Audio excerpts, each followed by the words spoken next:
Video ini hanya untuk mereka yang punya logika. Bagi yang tidak punya logika, skip aja. Dengan kekuatan militer yang hampir setara dengan Amerika. Tapi, yang lebih menakutkan dari Iran bukan cuma militer mereka.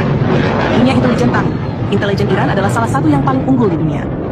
Bahkan, menurut berbagai sumber, Iran disebut-sebut sebagai negara dengan intelijen paling superior, melampaui banyak negara besar. Selama puluhan tahun, Iran bermain di balik bayangan. Mereka tahu semua peta kekuatan militer dunia. Mereka tahu siapa saja yang berada di belakang Israel. Mereka tahu cara menekan musuh-musuhnya tanpa harus tampil di depan panggung. Dan karena itulah, tak satu pun negara di sekitar Israel yang berani berhadapan langsung dengan Iran. Bahkan negara-negara Arab yang selama ini berkonflik dengan Iran pun berpikir berkali-kali lipat untuk terlibat dalam konfrontasi terbuka. Karena mereka tahu, berperang melawan Iran berarti menggali kubur sendiri. Amerika pun paham betul hal itu. Maka tidak heran, meskipun Amerika sering menggertak Iran dengan sanksi, ancaman, dan propaganda media, mereka tidak pernah benar-benar masuk ke medan perang terbuka melawan Iran. Kenapa? Karena mereka tahu, jika perang itu benar-benar terjadi, Iran akan merespons secepat kilat dengan kekuatan penuh. Dan ketika Iran menyerang, tidak ada satu negara pun yang bisa menghentikan mereka dengan mudah. Inilah konteks besar yang tidak dipahami oleh Israel. Dengan membabi buta menyerang Iran, mereka bukan hanya membuka gerbang neraka, tapi juga mempermalukan diri sendiri di hadapan dunia. Karena apa yang terjadi setelah itu?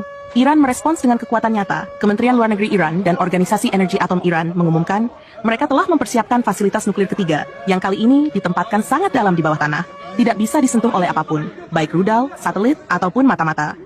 Dalam pernyataan resminya, Iran menyebut, kami sudah menyiapkan semua, lokasinya aman, kami tidak akan berhenti, dan Israel akan dimusnahkan.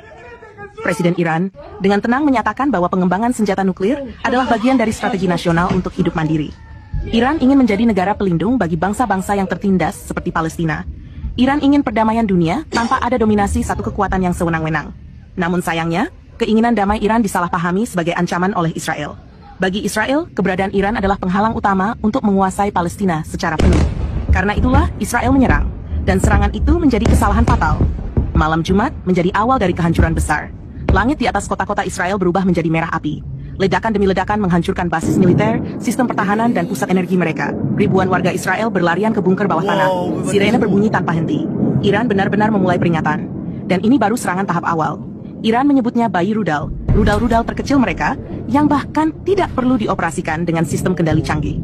Padahal Iran masih menyimpan jutaan rudal tanggung, rudal ukuran sedang, rudal besar, dan rudal raksasa yang belum pernah terlihat oleh satu pun mata intelijen barat. Iran juga belum menyentuh persenjataan nuklir mereka.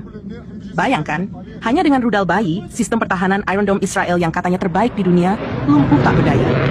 Dan Iran menyatakan, kami belum mulai apa-apa. Jika Israel membalas 1 kali, kami balas 10 kali. Jika mereka terus melawan, kami hancurkan mereka sedikit demi sedikit. Kami tahu siapa yang berdiri di belakang mereka. Kami tahu kekuatan mereka. Tapi kami juga tahu titik lemahnya. Dan kami siap. Kini, pemerintah Israel benar-benar panik. Semua simbol Israel di seluruh dunia diperintahkan untuk dicopot. Bendera Israel tak boleh terlihat di tempat umum. Kedutaan besar Israel di berbagai negara mengaktifkan jalur darurat. Para diplomat Israel dilarang bepergian tanpa pengamanan ekstrem. Israel benar-benar tidak menduga bahwa Iran bukan sekadar ancaman, tapi bencana besar. Dan semua ini terjadi karena kebodohan paling mutlak. Israel menyerang Iran. Tanpa Amerika, Israel hanyalah debu. Negara yang tak akan mampu bertahan 1 hari pun menghadapi Iran sendirian, ucap salah satu analis militer senior AS. Kini, Israel telah menyulut perang yang tidak bisa mereka hentikan. Iran tidak akan berhenti hingga Israel lumpuh sepenuhnya. Ekonominya hancur, mata uangnya anjlok, aktivitas warga lumpuh, bahkan tanah-tanah mereka perlahan akan berubah menjadi puing-puing. Iran tidak main-main. Iran bukan Gaza. Iran bukan Lebanon. Iran adalah kekuatan super di balik layar, yang tahu betul cara menaklukkan musuh tanpa harus bicara banyak.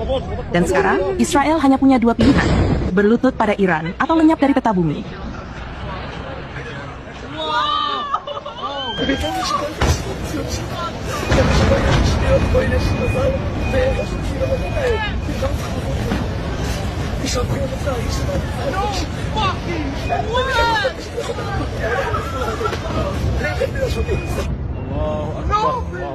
No!